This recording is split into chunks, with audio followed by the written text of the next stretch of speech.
بسم الله الرحمن الرحيم. الرحمن علم القرآن.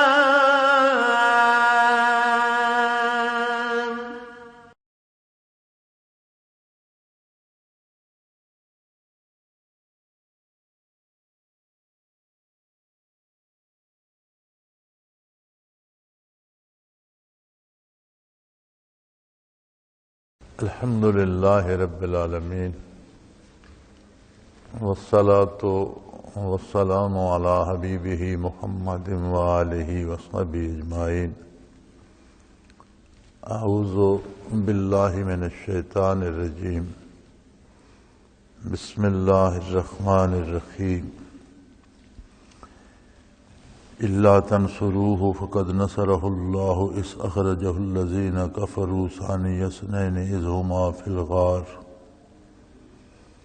إذ يقول لصاحبه لا تحزن إن الله معنا فأنزل الله سكينته عليه وأيده بجنود لم تروها وجعل كلمة الذين كفروا السفلى وكلمة الله هي العليا واللہ عزیز حکیم. اللہم سبحانک لا علم لنا الا ما علمتنا انک انت العلیم الحکیم. مولاي صل وسلم دائما ابدا علی حبیبک خیر الخلق کلہم.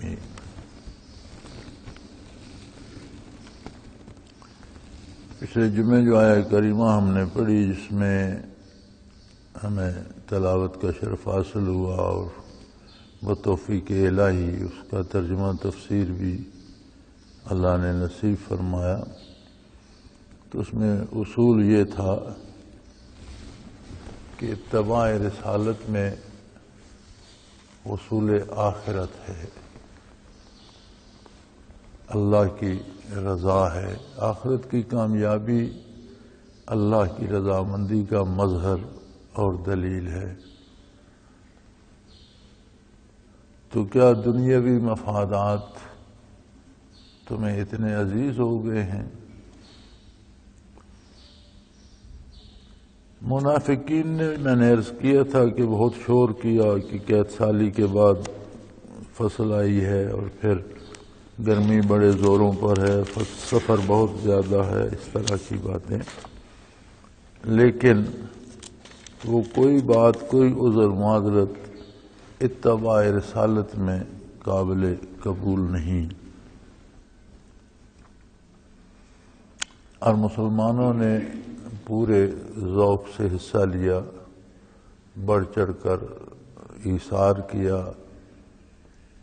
تنگی کا زمانہ تھا، اس کے باوجود لشکر کے لیے سامان جنگ اور سامان حرب اور راشن اور ہر چیز کا، سواریوں کا بندوبست ہو گیا، اور پہلی دفعہ 30,000 کا لشکر جرار سرحد کی طرف، تبوک کی طرف حضور کی سربراہی آپ کی خدمت میں روانہ ہوا. کچھ مخلصین بھی اس میں پیچھے رہ گئے تھے، جن میں 5 حضرات کے نام ملتے ہیں.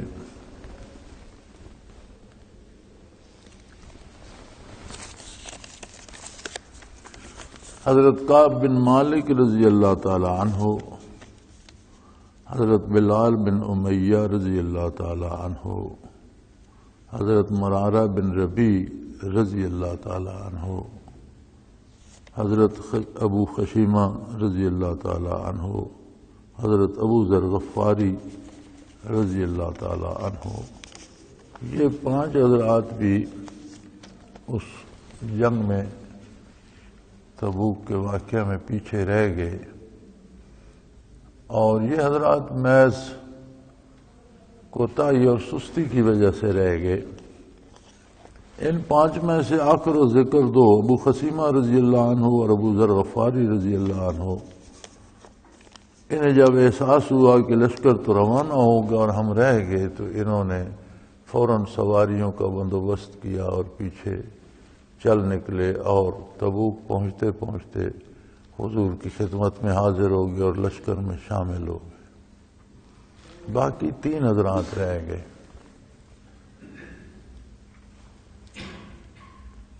جو 3 حضرات رہ گئے تھے ان کی توبہ کا ذکر بھی قرآن کریم میں موجود ہے۔ واپسی پر جب حضور تشریف لائے تو منافقین نے تو بڑے بہانے کیے اور مجبوریاں بیان کیں، بلکہ 11واں پارہ شروع اس سے ہوتا ہے لا تعتذروا اليوم، آج بہانے نہ بناؤ، اللہ اور اللہ کا رسول جانتے ہیں حقیقت کو۔ یہ 3 اشخاص جو مخلصین میں سے پیچھے رہ گئے تھے، ان کی توبہ کا ذکر قرآن کریم میں موجود ہے، لیکن رسول اللہ صلی اللہ علیہ وسلم نے ان سے مقاطعہ کا حکم دے دیا تھا۔ اور یہ حضرات آتے تھے مسجد نبوی میں نماز پڑھتے تھے، لیکن کوئی ان سے سلام دعا نہیں کرتا تھا، کوئی ان سے بات نہیں کرتا تھا، کوئی ان کی خیریت نہیں پوچھتا تھا، تاکہ بالآخر ان کی بیویوں کو بھی ان سے الگ کر دیا گیا کہ انہیں کھانا تو بنا کر دو لیکن میاں بیوی کا رشتہ ان سے نہ رکھو۔ اور غالباً 28 دن یا اس کے قریب یہ وقت گزرا تو پھر اللہ کریم کی طرف سے ان کی معافی اور توبہ کی قبولیت کا حکم نازل ہوا۔ یہ میں اس لیے عرض کر رہا ہوں کہ ہم آج کے مسلمان کا اندازہ کریں۔ قحط سالی کے بعد فصلوں کا سال تھا، سخت گرمی تھی، بہت لمبا سفر تھا، بہت بڑے لشکر سے مقابلہ تھا، یعنی وہ سارے جو دنیاوی اسباب تھے وہ مشکل تھے، لیکن اطاعت کا حق یہ ہے کہ مخلصین میں سے جو 3 رہ گئے، حضور صلی اللہ علیہ وسلم نے ان سے بھی مقاطعہ کا حکم دے دیا۔ کوئی ان سے بات نہیں کرتا تھا، ماں باپ، بہن بھائی، بیوی بچے، دوست احباب، کوئی بات نہیں کرتا جب تک ان کی توبہ قبول نہیں ہوئی۔ بلکہ ان میں سے ایک ہستی نے تو خود کو مسجد نبوی کے ستون سے باندھ دیا تھا، نماز کا وقت ہوتا تو احباب کھولتے، نماز ادا کر لیتے تو پھر خود کو بندھوا لیتے، اور وہ عرصہ توبہ قبول ہونے تک ستون سے بندھے کھڑے رہے رہتے۔ ایک میدان جنگ میں جو سینکڑوں میل دور تھا، حضور کی اتباع میں نہ جانے سے مخلصین کے ساتھ اتنی سختی کی گئی من جانب اللہ اور اللہ کے حبیب کی طرف سے، تو ایک ہم مسلمان ہیں جو حضور کے اتباع میں نماز بھی ادا نہیں کرتے۔ نماز 5 گانا فرض ہے،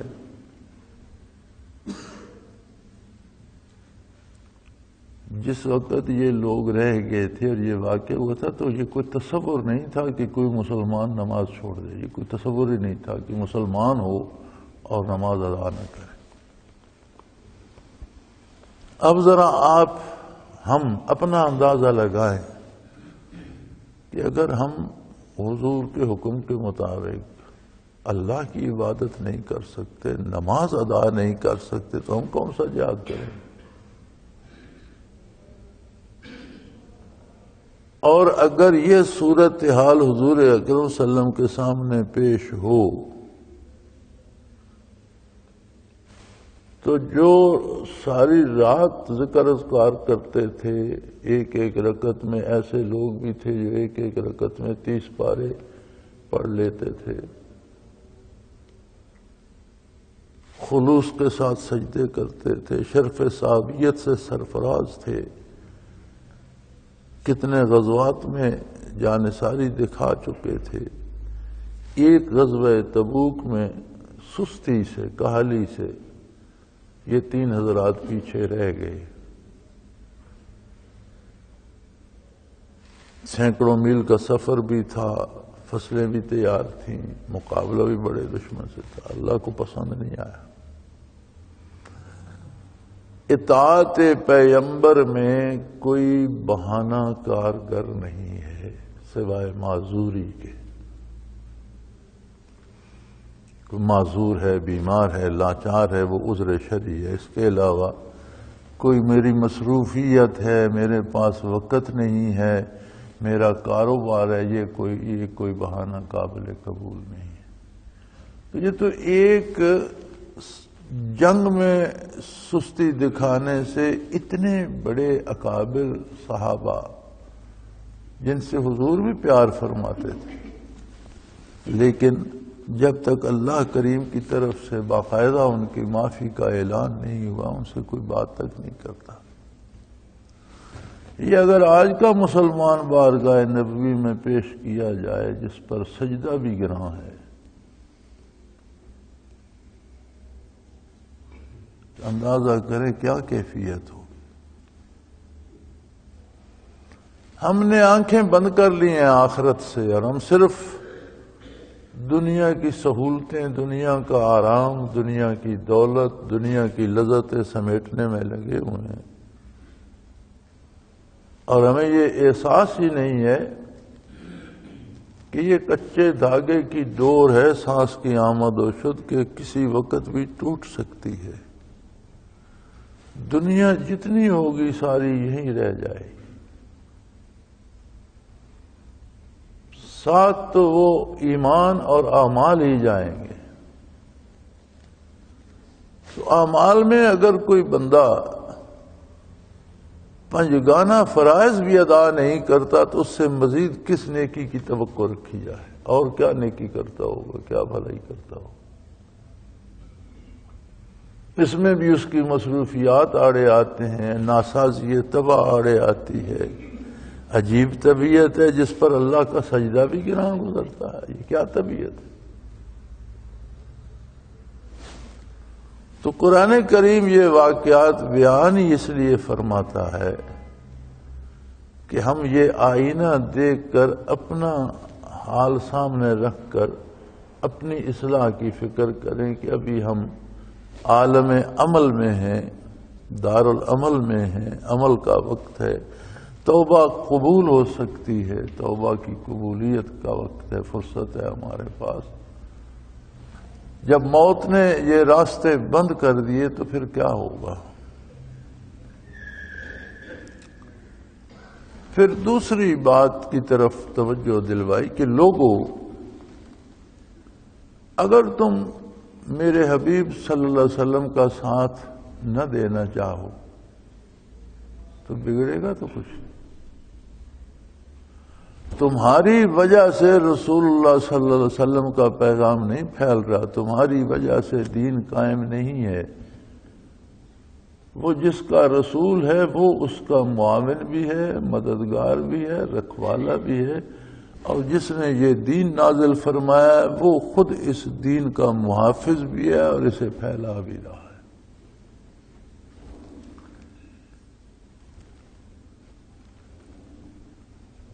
اللہ تنصروہ فقد نصرہ اللہ، تمہارے سامنے واقعات موجود ہیں۔ اگر تم محمد الرسول اللہ صلی اللہ علیہ وسلم سے تعاون نہیں کرنا چاہو گے، آپ کے ساتھ جہاد میں نہیں جاؤ گے، آپ کی خدمت عالی میں اپنی خدمات پیش نہیں کرو گے، اگر تم تعاون نہیں کرو گے، فقد نصرہ اللہ، تو وہ وقت یاد کرو جب اللہ نے ان کی مدد فرمائی۔ جب مشرکین مکہ نے انہیں شہر سے نکلنے پر، ہجرت پر مجبور کر دیا تھا، اذ اخرجہ الذین کفروا، جب کفار نے اتنا مجبور کر دیا حضور اکرم صلی اللہ علیہ وسلم کو کہ آپ ہجرت فرمانے پہ مجبور ہوئے اور ہجرت فرمائی، تو کس طرح مجبوری اور بے بسی میں نکلے۔ صحابہ کو حکم دیا حبشہ چلے جاؤ، پھر حبشہ میں سے واپس آئے مکہ مکرمہ، دوبارہ ہجرت حبشہ ہوئی، 2 دفعہ حبشہ گئے۔ پھر مدینہ کے لوگ جا کر مکہ مکرمہ میں انہوں نے مدینہ منورہ کے انصار نے اسلام قبول کیا اور دعوت دی، مدینہ منورہ تشریف لے آئے، تو حضور نے مختلف صحابہ کو مدینہ منورہ ہجرت کرنے کی اجازت دے دی۔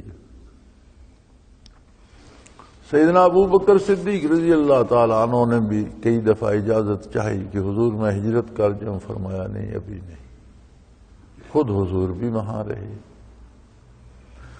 آ کے مشرکین نے اپنی ایک مجلس قائم کی کہ اس قصے کو کسی طرح نمٹایا جائے، اسے ختم کیا جائے، یہ دن بدن بڑھ رہا ہے، اور اگر مسلمان یہاں سے ہجرت کر کے مدینہ منورہ جا رہے ہیں یا حبشہ جا رہے ہیں تو یہ بات ختم تو نہیں ہوگی، یہ جہاں جائیں گے وہاں بھی کوئی بات ان کے ہم نوا لوگ بن جائیں گے تو یہ بات پھیلے گی، تو اسے ختم کیا جائے۔ مفسرین کرام اس میں اکثر مفسرین یہ واقعہ لکھتے ہیں کہ جب یہ مجلس اکٹھی ہوئی تو دار الندوہ میں، تو وہاں شیطان بھی انسانی شکل میں ابلیس خود شریک ہوا۔ تو تجویز یہ پیش کی گئی کہ حضور صلی اللہ علیہ وسلم کو جس طرح مسلمان ہجرت کر رہے ہیں، حضور صلی اللہ علیہ وسلم کو بھی شہر بدر کر دیا جائے، مکہ مکرمہ کی حدود جہاں تک قریش کا دائرہ اختیار ہے اس وادی سے باہر نکال دیا جائے۔ جب اس پر رائے لی گئی تو وہ ایک بزرگ آدمی، بوڑھے آدمی کی شکل میں تھا، کسی نے پوچھا تم کون ہو؟ اس نے کہا نا شیخ نجدی، میں ایک نجدی بزرگ ہوں۔ تو اس نے کہا بھئی تمہاری رائے تو ٹھیک ہے، تم یہاں سے تو نکال دو گے، لیکن جو دعوت وہ یہاں دے رہے ہیں جہاں جائیں گے وہاں بھی دیں گے، تو جو دین وہ لائے ہیں وہ تو پھیلنا شروع ہو جائے گا، تمہارے شہر سے نکالنے کا فائدہ کیا ہوگا؟ وہ تو بات پھیلنا شروع ہو جائے گی، اور پھر ایک وقت آئے گا کہ ان پاس اتنی طاقت ہو جائے گی کہ تم سے شہر بھی لے لیں گے۔ انہوں نے کہا یہ تو ان بزرگوں کا مشورہ صحیح ہے، یہ نہیں، دوسرا طریقہ کوئی سوچو۔ پھر سوچا گیا کہ حضور اکرم صلی اللہ علیہ وسلم کو کسی ایک گھر میں قید کر دیا جائے، صبح و شام کھانا دے دیا جائے، کوئی بندہ نہ آپ کے پاس آنے پائے، نہ جانے پائے، نہ ملنے پائے، تو یوں جو عمر باقی ہے آپ صلی اللہ علیہ وسلم کی وہ اس قید تنہائی میں گزر جائے تاں کہ آپ دنیا سے رخصت ہو جائیں اور یہ قصہ ختم ہو جائے۔ اکثر لوگوں نے اس پر بھی اتفاق کیا، لیکن جب وہ شیخ سے نجدی سے پوچھا گیا تو وہ کہنے لگا تم لوگ سمجھ نہیں رہے ہو بات کو، جب اس کے ماننے والے کچھ حبشہ چلے گئے ہیں، کچھ مدینہ منورہ چلے گئے ہیں، تو وہ محنت تو کرتے رہیں گے، اور تم قید بھی کر دو گے تو ایک وقت ایسا آئے گا کہ اس کے جانثار تمہارے ساتھ لڑ کر تم سے چھڑا لے جائیں گے، تو یہ تو کوئی حل نہیں ہے۔ یہ بات بھی ان کے دلوں کو لگی کہ یہ بھی بات تو ٹھیک ہے، پھر کیا کیا جائے؟ طے یہ ہوا کہ متفرق قبائل ہیں مشرکین مکہ کے، تو ہر قبیلے کا ایک نوجوان لیا جائے جو فنون جنگ کا ماہر ہو،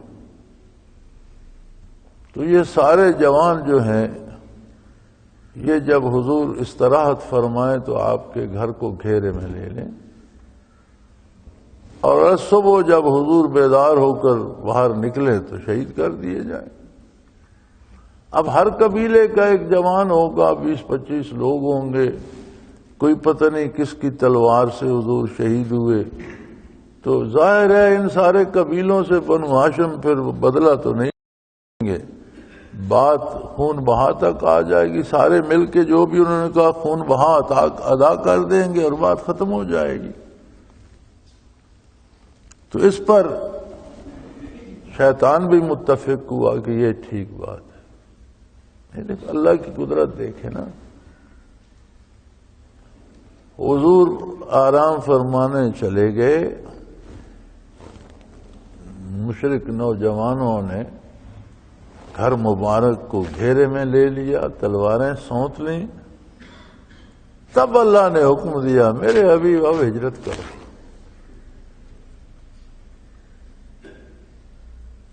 اللہ کو اپنی شان بھی دکھانا تھی کہ میں اپنے حبیب کا رکھوالا ہوں، انسانوں کا محتاج نہیں ہے. انسانی دنیا اور وسائل میں تو اتنا ہی تھا جتنا اب مشرک کر چکے. جب وہ سب کچھ کر چکے تو حکم ہوا میرے حبیب اب ہجرت کر جاؤ. آپ کو علم تھا پہلے، آپ کو تیاری کا حکم دے دیا گیا. آپ نے سیدنا ابوبکر صدیق رضی اللہ عنہ کو بتایا تھا. انہوں نے سانڈنیوں کا بھی اہتمام فرمایا، راشن کا بھی.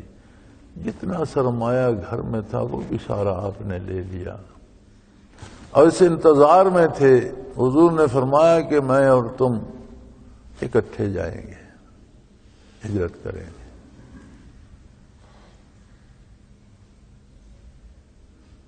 تو جب وہ بڑے مستعد ہو کر کھڑے ہو گئے، حضرت علی رضی اللہ عنہ بھی آپ کے ساتھ مقیم تھے.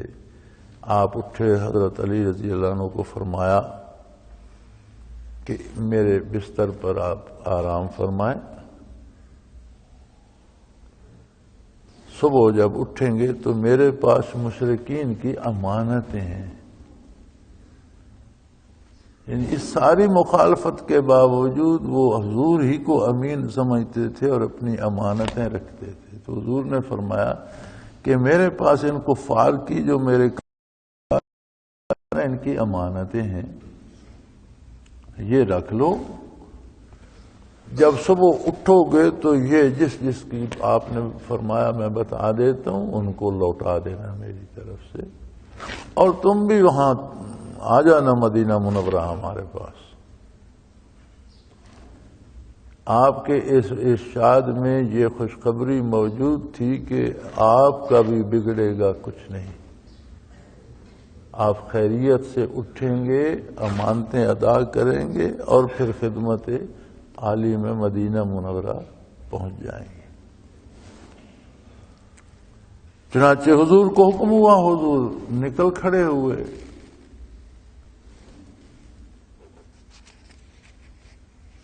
آیت الکرسی تلاوت فرماتے ہوئے حضور گھر سے باہر تشریف لائے. مشرکین کے پہرہ داروں کے درمیان سے گزر گئے.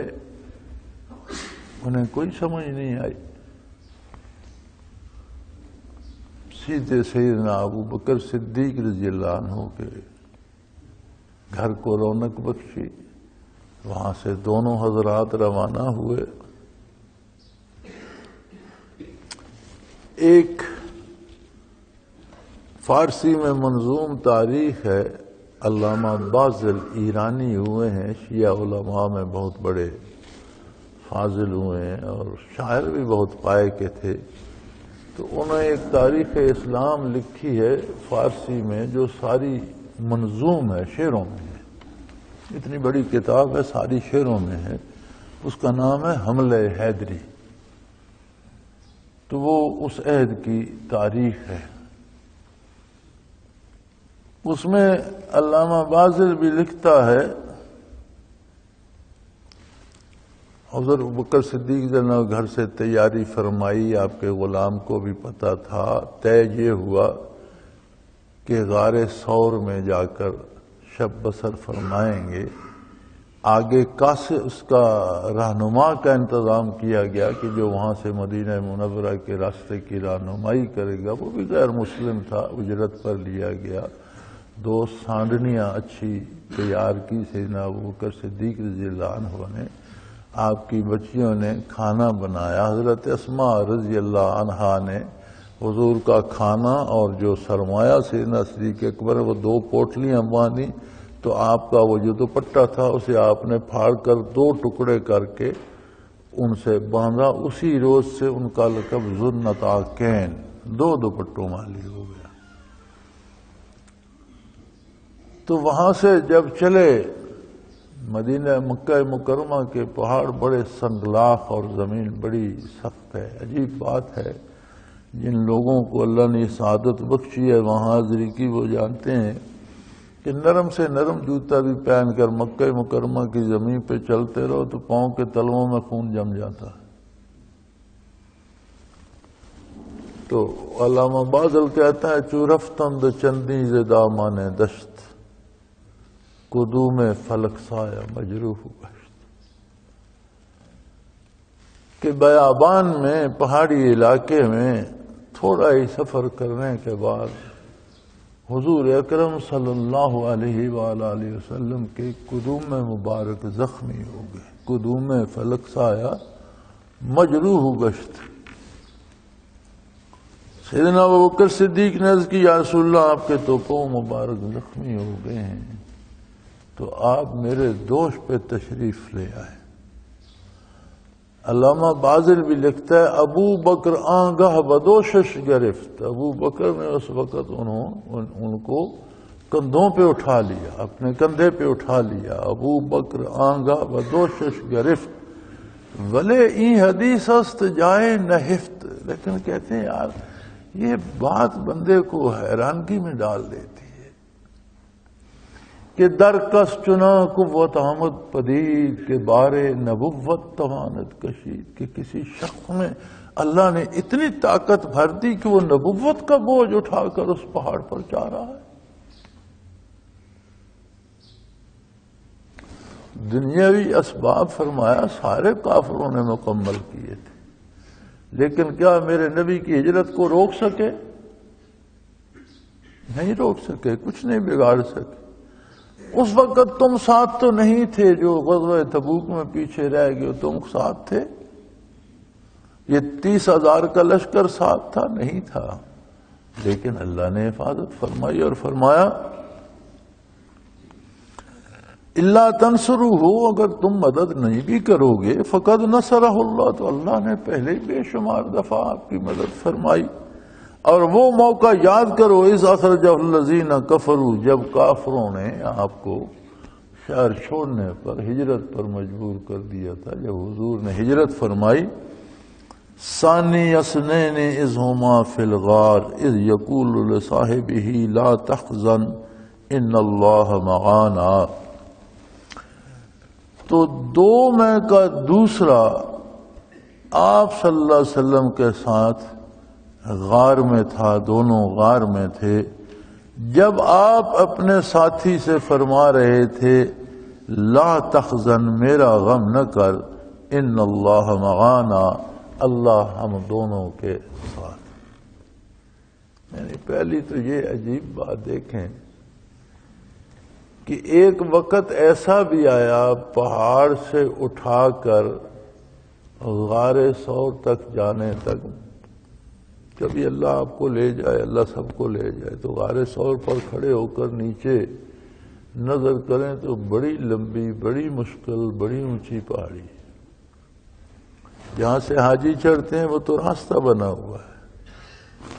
جدھر سے حضور تشریف لے گئے ابو بکر صدیق رضی اللہ عنہ کے کاندھے پہ سوار، نرے پتھر، بڑے پتھر، کوئی راستہ نہیں، رات کی تاریکی تھی، لیکن جہاں اللہ کی رہنمائی ہو سارے کام ہوتے ہیں. یہ لمحات وہ تھے کہ وجود اقدس رسول اللہ صلی اللہ علیہ وسلم کا تعلق دوش ابو بکر سے تھا، اور زمین بھی ابو بکر کے پاؤں چوم رہی تھی، حضور کے قدم مبارک زمین پر بھی نہیں تھے. یہ عجیب سعادت ہے کہ وہ ہستی جو کائنات کے لیے، سارے جہانوں کے لیے رحمت ہے، وہ ہستی جو آپ اللہ کا آخری پیغام لانے والی ہے، وہ جو ختم الانبیاء، امام الانبیاء، امام الرسل ہے، نبیوں رسولوں کی امام ہے، وہ ساری برکات ابو بکر صدیق کے کندھے پر تھیں. اور کائنات کو بھی اگر برکات مل رہی تھی تو ابو بکر صدیق کے پاؤں مبارک سے مل رہی تھی. کیسے عجیب لمحات.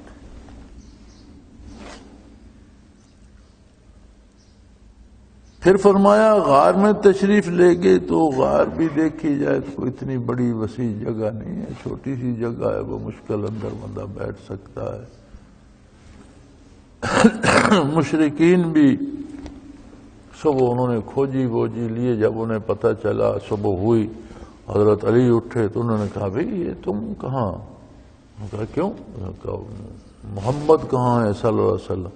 انہوں نے فرمایا پہرے پر تم تھے، تمہیں پتہ ہونا چاہیے کہاں ہے، میں تو سو رہا تھا، مجھے کیا پتہ کہاں تشریف لے گئے، باہر تو پہرے تم دے رہے تھے، تمہیں پتہ ہونا چاہیے، ساری رات جاگتے رہے ہو ننگی تلواریں لے کر، اب مجھ سے پوچھتے ہو۔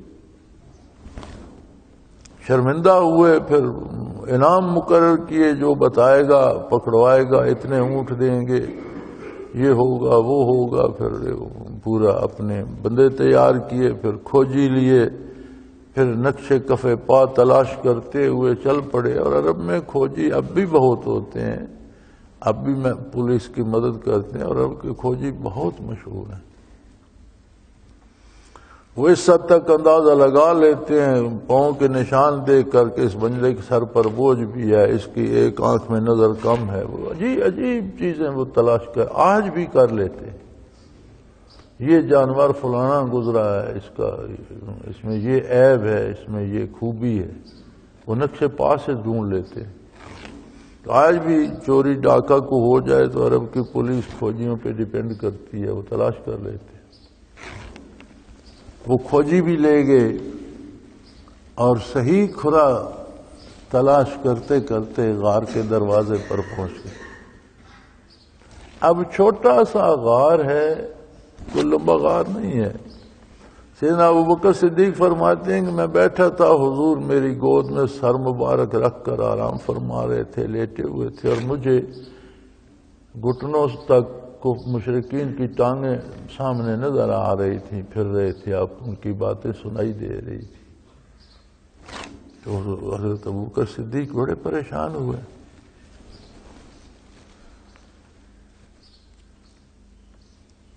اذ اخرج الذین کفروا ثانی اثنین اذ ہما فی الغار، دو میں کا دوسرا، دونوں جب غار میں جلوہ افروز تھے، یعنی دنیا میں دو میں کا دوسرا، کہ دنیا میں صرف دو ہستیاں ایسی ہیں جو تمام عالم سے الگ شان رکھتی ہیں۔ اول ان میں محمد الرسول اللہ صلی اللہ علیہ وسلم ہے، اور دوسرا ابو بکر صدیق، ثانی اثنین۔ علامہ مرحوم نے ربائی کہی تھی نا، امن الناس بر مولائے ما۔ حضور اپنے بیماری آپ پر تھی، جس میں حضور کا وصال ہوا تو جلوہ افروز ہوئے مسجد نبوی میں، اور فرمایا کسی نے مجھ سے کچھ لینا دینا ہو تو اب طے کر لے، کسی نے مجھ سے کچھ لینا ہے تو لے لے، اور فرمایا لیکن ایک شخص کا حساب میں نہیں کر سکتا، اور وہ ہے ابو بکر رضی اللہ تعالیٰ، اس کو معاوضہ اللہ کریم ہی دیں گے کہ اس کی جان، اس کا مال، میں نے بے دریغ مال استعمال ہوا اسلام پر، ہی سارا خرچ ہو گیا، جان اتنا کچھ انہوں نے قربان کیا ہے کہ اس کا معاوضہ انہیں اللہ دیں گے۔ اسی بات کو علامہ مرحوم نے لیا ہے کہ امن الناس بر، وہ جس نے سب سے زیادہ خدمت کی ہمارے آقا کی۔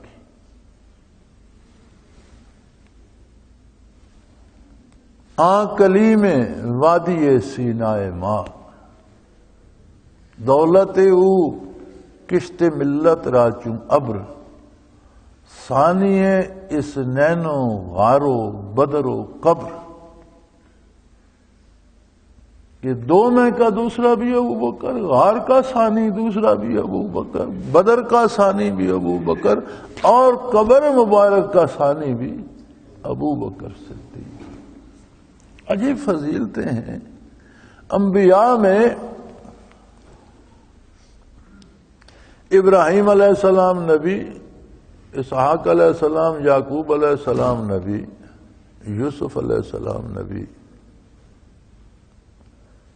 یوسف علیہ السلام نبی، یعقوب علیہ السلام نبی، اسحاق علیہ السلام نبی، ابراہیم علیہ السلام نبی، 4 پشتیں مسلسل نبوت ہے۔ ابو بکر صدیق رضی اللہ عنہ خود صحابی، والد صحابی، بیٹے بیٹیاں صحابی، پوتے صحابی، 4 پشت صحبت ہے محمد الرسول۔ اور کوئی ایک ولی کامل ہو تو مشائخ فرماتے ہیں کہ 7 پشتوں تک اس کی اولاد کے خون میں وہ تاثیر جاتی ہے، بگڑ بھی جائیں تو بے دین نہیں ہوتے، اللہ اللہ نہ بھی کریں تو کچھ اللہ کی عظمت کا احساس باقی رہتا ہے، جینز میں خون میں سفر کرتی ہے شے، جس کی 4 پشتیں صحابی ہوں۔ جب 2 میں کا دوسرا ان کے ساتھ تھا غار میں، تو جب بہت گھبراہٹ محسوس کی سیدنا ابو بکر صدیق نے، حزن کہتے ہیں محبوب کے رنج کو، دکھ کو، ذاتی رنج کو نہیں۔ ذاتی خطرہ اپنی جان کا ہو تو اسے خوف کہتے ہیں۔ سیدنا یعقوب علیہ السلام یوسف علیہ السلام کے ہجر میں روتے روتے آنکھیں سفید کر دیں تو اللہ کریم فرماتے ہیں وَبِيَضَّتْنَاهُ مِنَ الْحُزْنِ، یوسف کے رنج میں اتنا پیار تھا کہ یوسف کے یہاں حزن استعمال ہوا ہے، ان کی رو رو کر آنکھیں سفید ہو، یہاں بھی حزن استعمال ہوا ہے۔ حضور صلی اللہ علیہ وسلم نے ابو بکر صدیق کو مخاطب کرتے ہوئے فرمایا لا تحزن، میری فکر نہ کریں، پریشان نہ ہوں۔ کیوں؟ ان اللہ معانا، یقیناً اللہ ہم دونوں کے ساتھ۔ یہاں بات آ گئی معیت باری کی، یہ بڑی عجیب بات ہے۔ یہ 2 اسی لیے 2 ہستیاں قرآن نے فرمایا 2 میں کا دوسرا، کہ صرف 2 ہستیاں ہیں جن میں ایک حضور اس کی ذات ستودہ صفات ہے صلی اللہ علیہ وسلم، اور دوسرے ابو بکر، دونوں وہ اکٹھے تھے۔ ان دونوں کی کیا خاص خصوصیت ہے، یہ اس معیت باری سے واضح ہو جاتی ہے کہ معیت عمومی ہر ذرہ کائنات کو حاصل ہے۔ معیت ہی کا شعبہ خالقیت ہے، اس پیدا فرماتا ہے۔ معیت ہی کا شعبہ ہے کہ مختلف چیزوں کو مختلف تاثیریں عطا کرتا ہے، مختلف وقت تک حیات عطا کرتا ہے، پھر اسے فنا کرتا ہے یا باقی رکھتا ہے۔ یہ سارے کرشمے معیت ہی کے ہیں، اور یہ معیت عمومہ ہے۔ جیسے فرمایا وَهُوَ مَعَكُمْ أَيْنَمَا كُنْتُمْ، تم جہاں کہیں بھی ہو اللہ تمہارے ساتھ ہے۔ یہ معیت ہر ذرے کو حاصل ہے، شجر و حجر کو حاصل ہے، چرند و پرند کو حاصل ہے، سبزے اور گھاس کو حاصل ہے، پھول اور پھل کو حاصل ہے، دریا و سمندر کو حاصل ہے، زمین و آسمان عرش کو حاصل ہے۔ ہر اس چھوٹے سے چھوٹے ذرے کو جس کو اللہ نے تخلیق فرمایا اسے یہ معیت عمومی حاصل ہے۔ یہ ہے معیت عموم۔ کافر کا وجود بھی تو اللہ کا دیا ہوا ہے اور اس نے باقی رکھا ہوا ہے، تب ہے، یہ بھی اسی معیت کا حصہ ہے۔ اور ملائکہ، فرشتے، نوری مخلوق بھی اسی کی مخلوق۔ اب اس سے اوپر ایک معیت ہے جو صرف مومن کو نصیب ہے۔ مومن کو جو معیت نصیب ہے اس سے اس پر معرفت باری کے دروازے کھل جاتے ہیں، اللہ کو پہچاننے کے، اللہ کو ماننے کے، اللہ کا اقرار کرنے کے، اللہ کی نافرمانی سے بچنے کے، اللہ کی اطاعت کرنے کے۔ یہ اس عمومی سے ایک درجہ اوپر ہے۔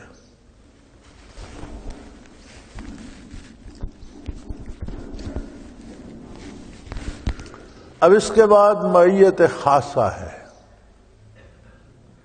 وہ اہل اللہ کو حاصل ہے۔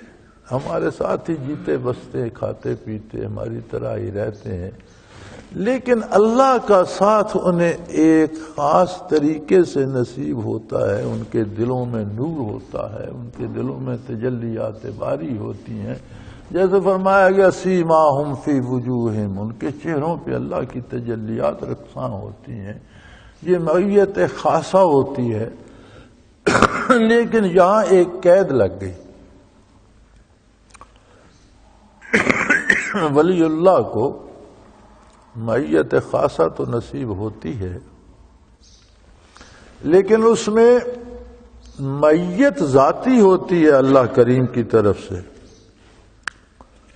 ولی کی طرف سے یا انسان کی طرف سے اس کا وصف ہوتا ہے، کوئی صفت ہوتی ہے، جیسے ان اللہ مع الصابرین، اللہ ان اللہ ادھر ذاتی معیت ہے، مع الصابرین ادھر صفت انسانی ہے، صبر ہے، نیکی پہ قائم رہنا اور گناہ کے قریب نہ جانا۔ فرمایا ایسے لوگوں کو میں میری معیت ذاتی نصیب ہے، یہی ولایت ہے، اسی کو ہم اولیاء اللہ، ایسے اس صفت کے جو حامل ہوتے ہیں انہی کو ولی اللہ ہم کہتے ہیں۔ ان اللہ مع المحسنین، جس میں صفت احسان ہے، یعنی انسان کی صفت ہے، ادھر معیت ذاتی ہے۔ اس کا مطلب یہ ہے کہ خدا نہ خواستہ اگر وہ صفت ضائع ہو جائے، صبر ضائع ہو جائے یا احسان ضائع ہو جائے، معیت سے معروم ہو جائے گا۔ اس سے اوپر کا درجہ ہے معیت کا انبیاء علیہ الصلوۃ والسلام کا، کیونکہ انبیاء معصوم عن الخطا ہوتے ہیں، انبیاء سے گناہ کا تصور بھی نہیں کیا جا سکتا، غلطی کا امکان نہیں ہوتا، دائمی نیکی ورع تقوی مثالی اور دائمی ہوتا ہے، تو معیت اخص الخاص انہیں حاصل ہوتی ہے، لیکن وہاں معیت صفاتی ہو جاتی ہے۔ معیت دائمی ہوتی ہے انبیاء کو، لیکن موسیٰ علیہ السلام نے فرمایا ان معی ربی سیہدین، میرے پاس ساتھ میرا رب ہے، میرا راستہ، وہاں اللہ کی طرف رب کی صفت آ گئی، معی ربی۔ اسی طرح فرعون کے ساتھ بات کرو، انی معاکما اسمع و ارا، میں تمہارے ساتھ ہوں، سن رہا ہوں، دیکھ رہا ہوں۔ یعنی نبی کی معیت دائمی ہوتی ہے، لیکن ادھر معیت صفاتی ہو جاتی ہے، معیت ذاتی نہیں، معیت صفاتی ہے۔ قرآن کریم میں جہاں بھی دیکھیں تو وہاں معیت کے ساتھ کہیں رب کا لفظ آیا ہے، کہیں دیکھنے سننے کا، کہیں مدد کرنے کا، معیت صفاتی ہو جاتی ہے۔ جب بات آتی ہے ان دو ہستیوں کی، انبیاء میں محمد الرسول اللہ صلی اللہ علیہ وسلم، غیر انبیاء میں آدم علیہ السلام سے لے کر، آدم علیہ السلام کی اولاد سے لے کر قیامت تک آنے والی انسانیت نبیوں کے بعد جو ہے، اس میں ابو بکر صدیق، یہ دو ہستیاں منفرد ہیں جن کو معیت ذاتی اور جن کی ذات کو معیت ذاتی حاصل ہے، یعنی نہ ادھر صفت ہے نہ ادھر صفت ہے۔ ان اللہ معانا، اللہ ہم دونوں کے ساتھ ہے۔ ادھر ان اللہ، اللہ کی ذات، ادھر صفات نہیں ہے، ادھر معانا ہم دونوں کے ساتھ ہے، ادھر بھی کوئی صفات نہیں ہے۔ یعنی دو ذاتوں کے ساتھ ذات باری کی معیت جو اس کائنات میں نصیب ہے، وہ صرف یہ دو ہستیاں۔ فرمایا دو میں کا دوسرا بھی حضور کے ہم رکاب تھا۔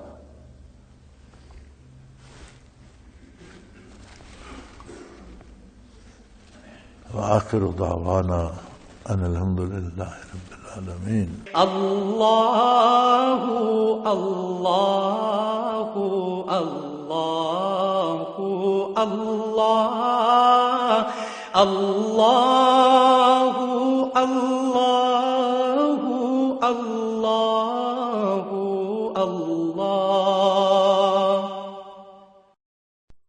حضرت امیر محمد اکرم آبان مد ذلہ العالی دار العرفان منارہ ضلع چکوال میں سالہ سال سے قرآن و حدیث کے اوپر خطابات کر رہے ہیں اور سلسلہ نقشبندیہ اویسیہ کے مطابق لوگوں کو ذکر الہی کی تربیت دے رہے ہیں۔